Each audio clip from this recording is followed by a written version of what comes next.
Hola, ¿qué tal? Les doy la más cordial bienvenida a un programa más de Supaguat Contigo. Les saluda Ruth Soto a nombre del Comité Ejecutivo 2020-2023.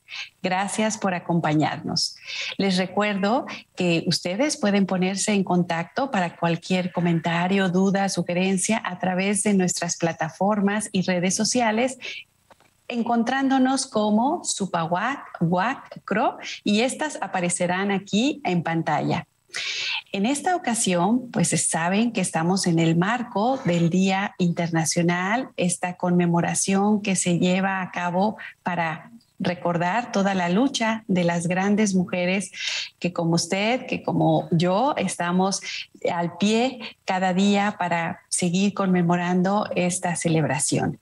Pues hoy va a estar una invitadísima especial. Ella es la doctora Oliva Solís Hernández, quien es profesora e investigadora adscrita de la Facultad de Ciencias Políticas de aquí de nuestra alma mater, para platicarnos un poco sobre el marco histórico de este Día Internacional de la Mujer, así como para darnos a conocer también cuál ha sido la participación de las mujeres y, bueno, hacernos un recuento de dónde estamos paradas hoy después de estas luchas y de este reconocimiento que se ha obtenido gradualmente desde los años 60, 70, en que se ha ganado voz, voto y territorio también para las mujeres. Pues para dar inicio les vamos a compartir una cápsula que ha preparado Diana Palacios a propósito de esta conmemoración del Día Internacional de la Mujer. Adelante con la cápsula, por favor.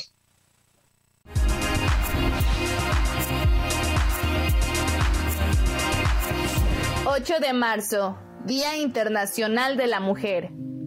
El 8 de marzo se conmemora la lucha de las mujeres por conseguir una igualdad de derechos. No muchos saben que los orígenes no son románticos, sino políticos y sociales. Todo empezó desde 1857, cuando 120 mujeres trabajadoras de una fábrica de textiles en Nueva York fueron asesinadas por la policía mientras exigían buenas condiciones laborales. 10 horas de trabajo diario, tiempo de lactancia e igualar su pago con el de los hombres. La lucha siguió callada hasta la muerte de otras 146 personas, 129 mujeres y 19 hombres que trabajaban en otra fábrica textil, y que en 1911 murieron asfixiadas, calcinadas o se suicidaron de la desesperación dentro de la fábrica donde las encerraron bajo llave por también protestar por mejores salarios y tratos laborales. A partir de estos dos hechos, en la segunda Conferencia Internacional de Mujeres Trabajadoras, organizada en Copenhague, Dinamarca, más de 100 mujeres aprobaron declarar el 8 de marzo como Día Internacional de la Mujer Trabajadora. Desde entonces, el esfuerzo de muchas mujeres ha resultado en mejorar las condiciones de trabajo, pero todavía hay pendientes por conseguir en materia laboral y en nuestra realidad. México es uno de los países con más casos de violencia y discriminación, donde asesinan a 10 mujeres por día, donde Fátima de 7 años fue torturada, violada y asesinada, donde a Jessica, una joven docente de 21 años recién egresada, le arrebataron la vida, donde filtraron y expusieron el cuerpo desollado de Ingrid, donde Hilaria de 84 años obtuvo el mismo destino cuando ella solo dedicaba su vida al campo, todas ellas torturadas y humilladas. Por eso hoy decimos basta de feminicidios, basta de violaciones, encubrimiento, golpes, basta de acoso sexual y abuso laboral. Hagamos de nuestra voz y lucha un movimiento permanente. Hagamos visible lo invisible. Seamos mano amiga de todas las mujeres que se crucen en nuestro camino. Sigamos adelante con esta lucha feminista.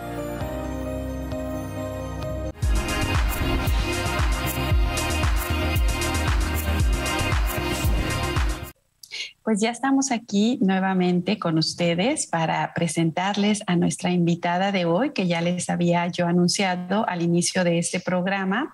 Tengo el agrado de compartir diálogo en esta ocasión con la licenciada y maestra en filosofía por nuestra alma mater, y además tiene especialidad en estudios humanísticos realizados en historia por el TEC de Monterrey, y también es doctora en administración por la UAC y postdoctorada en género por la UCES de Argentina. Ella es la doctora Oliva Solís Hernández, autora también de diversas publicaciones como el artículo El Porvenir, un libro de texto para la construcción de futuro, reflexiones en torno al libro de texto como discurso. Acciones y reacciones ante la pandemia de la influencia española en Querétaro es otro de sus artículos publicados en la revista Atenac.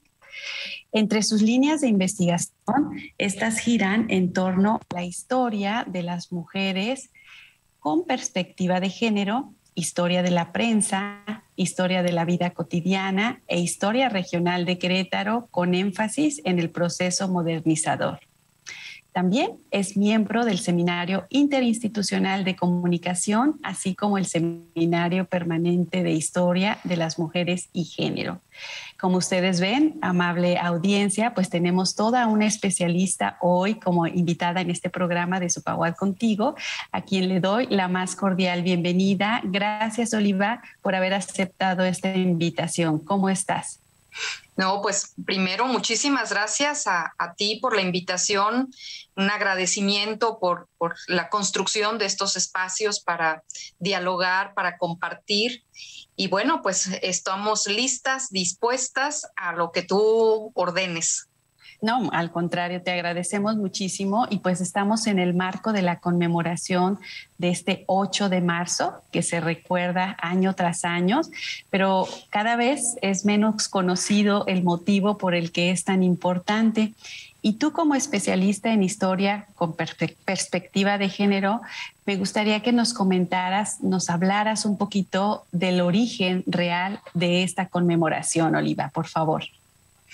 Pues yo creo que la conmemoración del 8 de marzo es el resultado de unas luchas históricas que diversas mujeres de distintas latitudes han venido realizando para posicionar los temas relativos a las mujeres y que tienen que ver pues con muy diversas aristas, ¿no? Las cuestiones del acceso primero al voto y a la ciudadanía, luego a una serie de derechos en términos laborales, después el reconocimiento a los derechos sobre el cuerpo, el placer, los derechos humanos, la lucha en contra de la violencia, etcétera, ¿no? Entonces, son una serie de problemáticas que a lo largo del tiempo pues han sido como una constante, pero que se han venido atacando de manera particular conforme se van avanzando, ¿no?, en la consecución de algunos de estos derechos y demás. Pero el día en particular pues es el resultado de un acuerdo de la Organización de las Naciones Unidas, precisamente para convertir este día en un espacio para la reflexión, ¿no? Nosotros sabemos, la Organización de las Naciones Unidas, después de la Segunda Guerra Mundial, que es cuando se crea, pues tiene como uno de sus objetivos construir un mundo de paz, ¿no? Construir un mundo donde las relaciones, no nada más entre las naciones, sino también entre las personas, sea más democrática, más equitativa, más justa. Y bueno, como son múltiples los problemas a los que hay que hacer frente, lo que va haciendo es que convoca, por un lado, a una serie de reuniones para tomar acuerdos, pero por el otro lado también para visibilizar estos problemas que nos aquejan como humanidad, pues va creando días específicos, ¿no? El día de la lucha contra el cáncer, el día de las niñas y las mujeres en la ciencia, el día de etcétera, etcétera, ¿no? Y entonces, uno de estos primeros días que se crean para conmemorar los problemas relacionados con las mujeres, la condición en la que vivimos muchas mujeres, pues es el Día Internacional de la Mujer, ¿no? Que se propuso en la década de los 70, ¿no? Y que de alguna manera es el resultado pues de las luchas que las mujeres que formaron parte de lo que en ese momento se conoció como la segunda ola del feminismo, pues estaban poniendo sobre la mesa, ¿no? Entonces,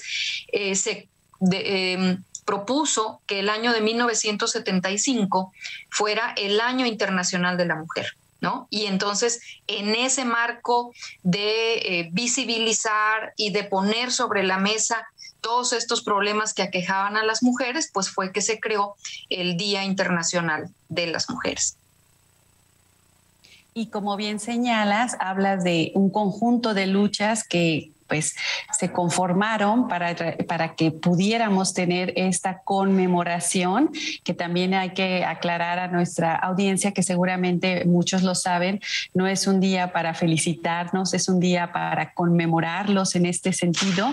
Y hablando de las luchas, me quiero enfocar específicamente a la lucha feminista. Sabemos que estas siguen en boga y que año tras año vemos al grupo de jóvenes que cada vez se unen más para abanderar esta lucha feminista.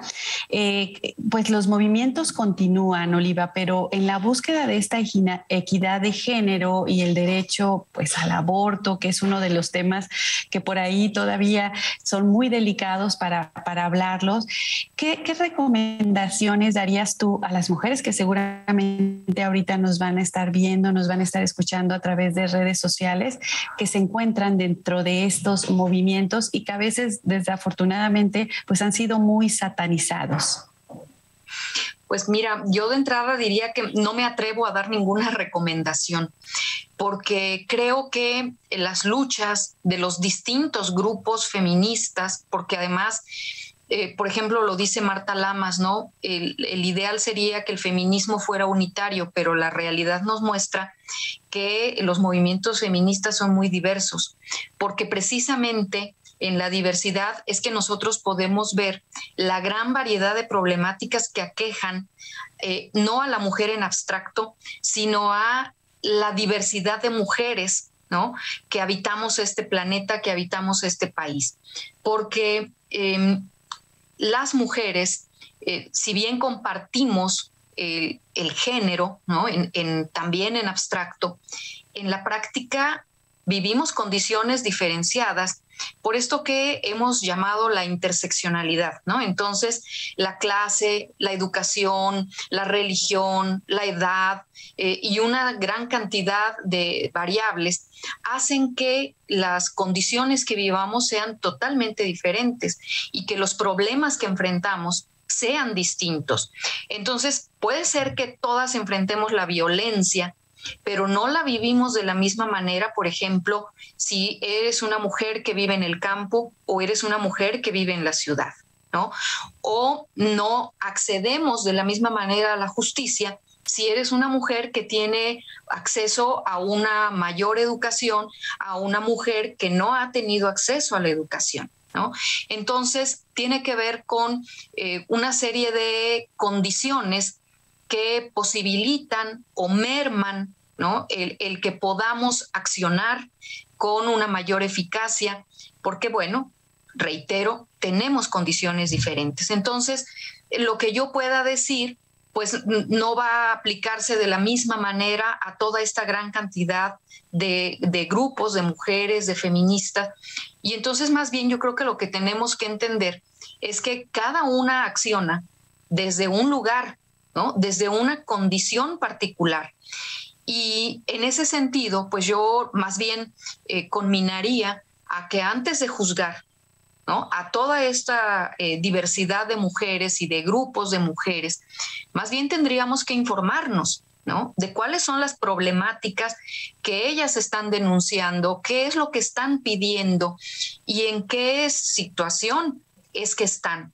Porque yo creo que uno de los graves problemas que tenemos, y tú lo señalabas ahorita, la estigmatización de estos grupos, el señalamiento, es que no nos hemos detenido a escuchar no nada más la demanda, sino el desde dónde es que posicionan esas demandas. Y lo que nosotros podemos ver también en la generalidad, pues es que tenemos un Estado que es ciego, sordo y omiso, ¿no?, frente a las demandas de las mujeres. Habría que hacer, por supuesto, las distinciones en términos de, por ejemplo, delitos que corresponden al fuero federal o cómo cada uno de los estados o los gobiernos municipales han venido atendiendo a las demandas específicas de las mujeres en lo individual o en lo colectivo. Pero en términos generales, lo que nosotros vemos y es lo que nos muestran las estadísticas, pues es que son muy pocos los casos que se resuelven de, por ejemplo, acoso en contra de las mujeres, violencia en contra de las mujeres, desaparición, ¿no?, forzada, homicidios, feminicidios, y frente a el incremento que, por ejemplo, en el contexto de la pandemia se ha estado viviendo de las violencias en contra de las mujeres y la incapacidad que parece que tienen las instituciones de atender, de resolver todas estas demandas, pues por supuesto que las mujeres tendremos que accionar cada vez con más fuerza, ¿no? Y algunas veces dicen, bueno, pero es que estas mujeres a las que luego califican de feminazis, que me parece que no es adecuado este calificativo, son violentas, rayan las paredes, destruyen monumentos, etcétera. Bueno, habría que ver, ni son todas, ¿no? Y entonces eso es una falsa generalización. Pero además, estas mujeres que hacen eso, ¿por qué lo hacen? Y entonces yo digo, hay que escuchar. Y cuando uno escucha los casos de estas mujeres, de verdad que entienden por qué hacen esas cosas, ¿no? Cuando vemos que son jóvenes, son niñas, son madres que han estado durante años exigiendo justicia y que no se les ve, no se les oye, se les ignora, se les vulnera, se les revictimiza, pues por supuesto que en esta desesperación, en este enojo, pues van a recurrir a el extremo. ¿Qué necesito hacer? ¿No? Es la pregunta. ¿Qué necesito hacer? ¿Qué necesitamos hacer las mujeres para que nos escuchen, para que nos vean, para que nos atiendan, para que nos resuelvan, para que nos hagan justicia? ¿No? ¿Qué necesitamos hacer? Ya se han agotado, pareciera, múltiples instancias. Se recurre a las vías legales, se posicionan los temas en las mesas de discusión, se protesta, por ejemplo, a través de las manifestaciones, a través de los performances, a través de las batucadas, a través de las denuncias en los medios, y no es suficiente. Entonces, ¿qué tenemos que hacer? ¿No? ¿Qué hay que hacer para que se nos escuche y se nos atienda? Yo creo que esa sería como la pregunta fundamental. Antes de juzgar, antes de enjuiciar, pónganse en los zapatos, ¿no?, en los cuerpos, en las mentes, en los corazones de las mujeres violentadas, de las madres que están buscando a sus hijas, a sus hijos desaparecidos, y entonces no juzguemos, ¿no?, así con lo primero que se nos viene a la cabeza, porque entonces no estamos siendo empáticos ni solidarios con estos problemas sociales que nos aquejan a todos como sociedad, pero que fundamentalmente aquejan a las mujeres. Una queja constante de la que tú señalas y que ya pasaron 50 años. Hace unos momentos nos decías, Oliva, que en los años 70 fue cuando comenzaron estos cambios en el que se le dio voz e inclusive voto a la mujer, solo para hacer una pequeña referencia. Y al escucharte, pues sí, han sido demandas que siguen constantemente solicitándose y que, bueno, tenemos las instituciones, que tampoco es la culpa completa de ellos, pero sí una buena parte en este sentido que señalas que a veces no son escuchadas estas demandas y que por eso, si no hay otra forma de manifestarlo, hay que hacerlo a veces en las calles, ¿no? Como en el caso, y me agrada mucho que aclares también este concepto que es un calificativo más bien muy fuerte cuando una mujer se manifiesta porque le mataron al hijo por muchas circunstancias que a veces no conocemos ese contexto detrás para explicar su accionar. Pero ahora me gustaría mucho que nos focalizáramos un poquito cuando tú hablas de estas, bueno, más bien, voy a utilizar un concepto que como nuestra teleaudiencia puede ser una ama de casa que ahorita nos esté escuchando a través de este espacio de TV WAC. Hay este concepto de patriarcado. ¿Podrías a grandes rasgos o las dinámicas patriarcales explicar un poquito a qué refieren también para contextualizar un tanto sobre el machismo, que si estamos hablando de feminismo también, tú como especialista en el área pudieras explicarnos de una manera muy sencilla, muy pedagógica hacia el público que nos escucha? Por favor, Oliva. Sí, claro. Es muy importante esto que tú estás planteando, porque fue una de las preguntas fundamentales que se hicieron las feministas también en la década de los 60s y de los 70s, en relación a cuál era el origen de la dominación de las mujeres, ¿no? ¿Por qué este sometimiento? Y entonces hubo pues múltiples propuestas. Una de las más importantes fue precisamente la de Gayle Rubin, donde intenta dar cuenta de cuál es el origen del patriarcado. No voy a entrar en los detalles de la propuesta teórica de Gayle Rubin, pero ella lo que dice es que ha sido un proceso histórico que antecede al capitalismo, que está anclado en los orígenes mismos de la sociedad occidental y que ha supuesto la idea de que lo masculino está por encima de lo femenino, ¿no? De que lo que corresponde al varón es superior y no nada más diferente, ¿no? Entonces de ahí viene la desigualdad, es superior a lo femenino.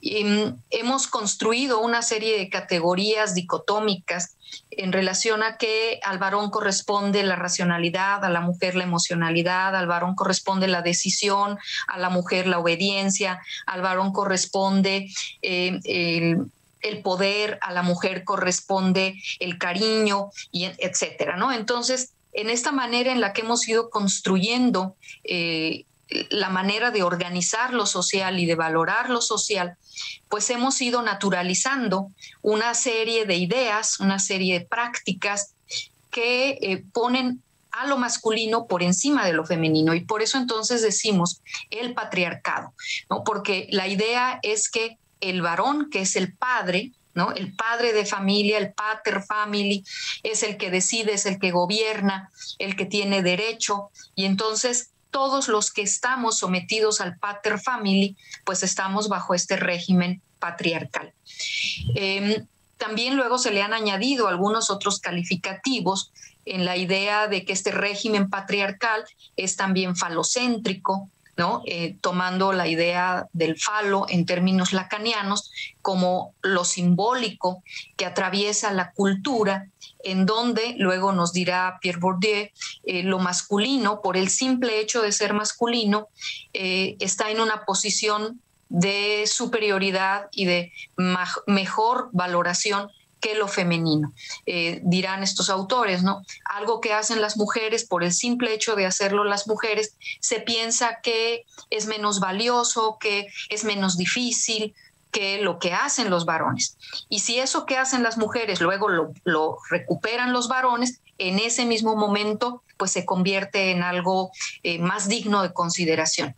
Entonces, el sistema patriarcal pues es todo un entramado de ideas, de prácticas, de leyes que refuerzan, ¿no? Esta manera de pensar el mundo en donde lo masculino es el eje ordenador. Esto lo podemos ver muy claramente en cómo ha funcionado. Pongo un ejemplo nada más, los marcos legales, los marcos jurídicos, en donde durante muchos siglos las mujeres, los menores de edad, los viejos, estuvieron, los no libres, sometidos a la autoridad del varón. Por ejemplo, hasta muy recientemente, todavía en el siglo XX, las mujeres no podían hacer testamento si no tenían la autorización del marido, ¿sí? Las mujeres no podían decidir en torno a su movilidad. Por ejemplo, si yo quería ir a visitar a mi mamá que vive en otro lugar, no podía moverme si no tenía la autorización del marido o del padre.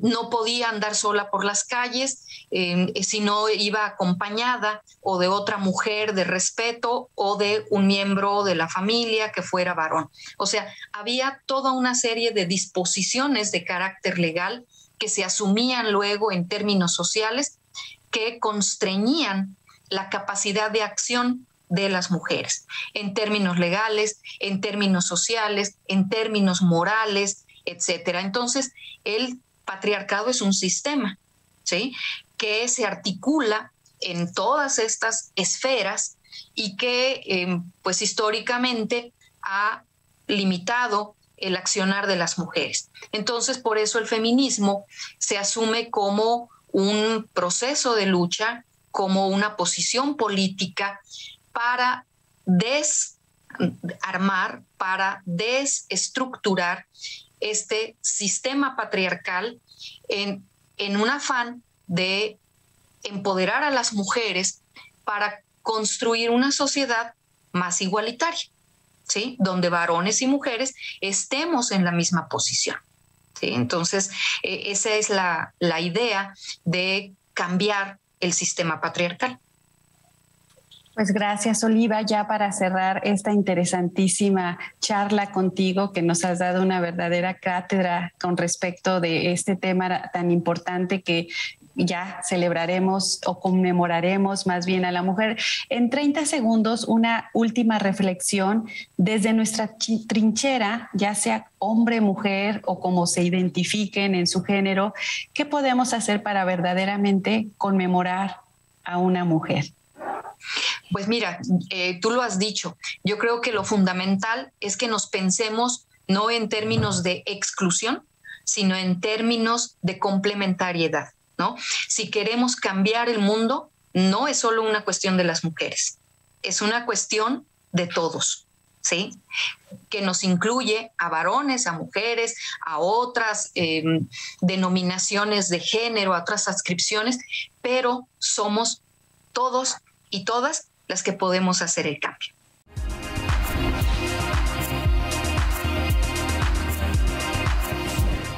Pues sin más, yo quiero agradecer el apoyo de controles técnicos, siempre al gran equipo de TV WAD que está con nosotros para la transmisión de este programa, y les recuerdo que también tenemos nuestra retransmisión los domingos a las 2:30 de la tarde.